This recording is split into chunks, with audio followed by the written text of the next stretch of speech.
I think, Peter, they miss his experience and coolness under pressure in the tight finish. So many times when the scores are in the balance at the back end of the game, we've seen Darren Lockyer produce the right play at the right time to get them victory.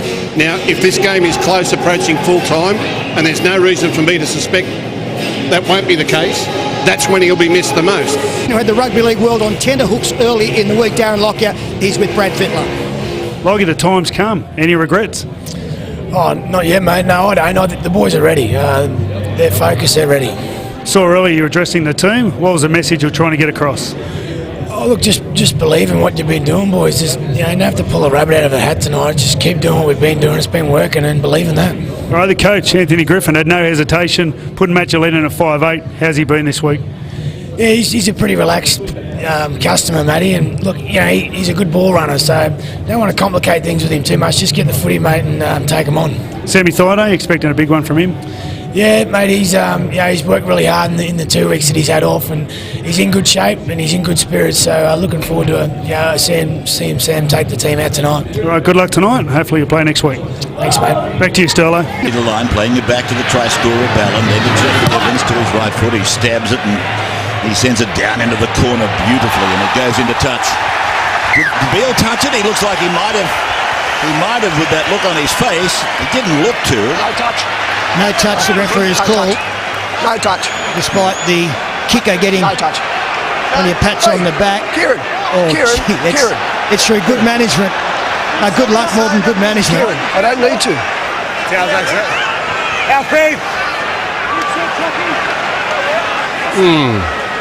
It's a confident call from the referee. He said, I don't need to, when asked by Manly to have a look at the replay.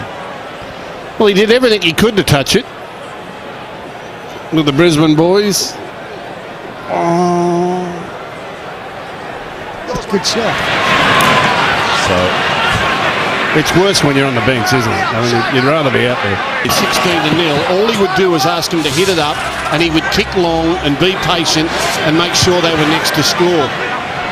Unfortunately, at the moment, the Broncos are going sideways in hope of something simple breaking for them. And we're not making the yardage. It's really going to trouble Manly. And you've got to get it right. You know, tonight's the big night. You win tonight, it's a grand final. You lose, it's cricket season. You're gone for the summer. Jamie Lyon playing the ball and Anthony Watmough taking it out the 40-metre line. Darren maybe the keenest spectator at the ground. In fact, the keenest spectator at the ground.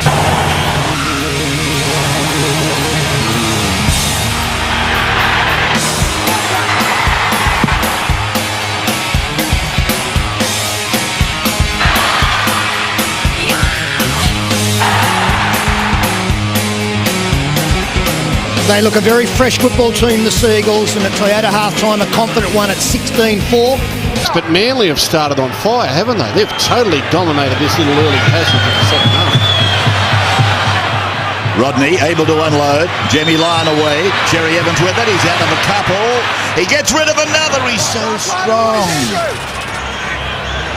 So it's gone out to Jamie Lyon on the right, and he drills it down over the touchline on the eastern side. 12 away from the line. They're just so full of purpose. They didn't ease into the second half at all. They just absolutely came out and gave it to the Broncos. Super slow-mo. Super slow-mo. His hand got in the way. Lyons' last-ditch effort, and now his strength to hold Gillett up. Gillett with all his weight trying to force it back down again. And then Kieran Foran comes in to help on far side. He may have been able to get it down after the initial work from Lyon. He's denied by his own arm, is Matt Gillett.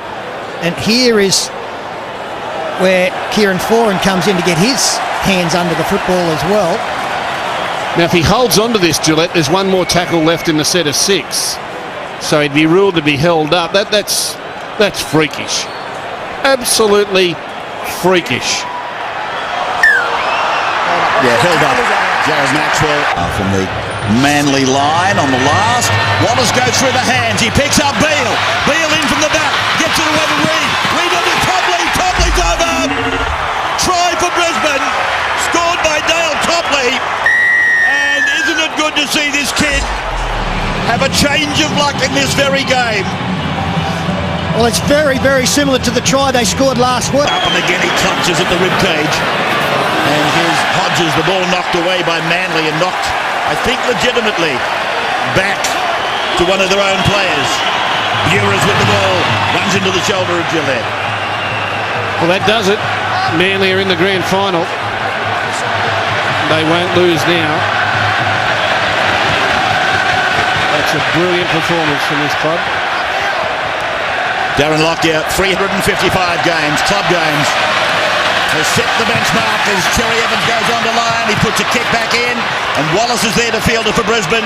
They've got the ball, but they're back on their own 10-metre line. Two hands on Parker. So Parker gives Cherry Evans a push, and it's being investigated whether Parker has promoted a passage for Heller. And you can't barge over for a try using the man that played the ball as an advantage. That's what they're all inquiring about. It usually applies to the dummy half run, doesn't it? It doesn't apply to people charging up. I doubt they'll award this. I think they'll say no try. But you got that right too, and Darren thinking maybe, just maybe. Stop the defender from making a tackle on the inside, okay? That's what the penalty Just said. watch how hard he hits Parker here. Bang! Oh, that has got to hurt. And final again. We'll take a short break. We're back with the stars of the game, including the unbreakable Hilux man of the match. And we'll do our very best to catch up with Darren Lockyer as the curtain has finally fallen on his incredible club career. It might even be the end of his career. I'm not sure what he's going to do about the rep season ahead. You're on Channel 9, the Olympic Channel.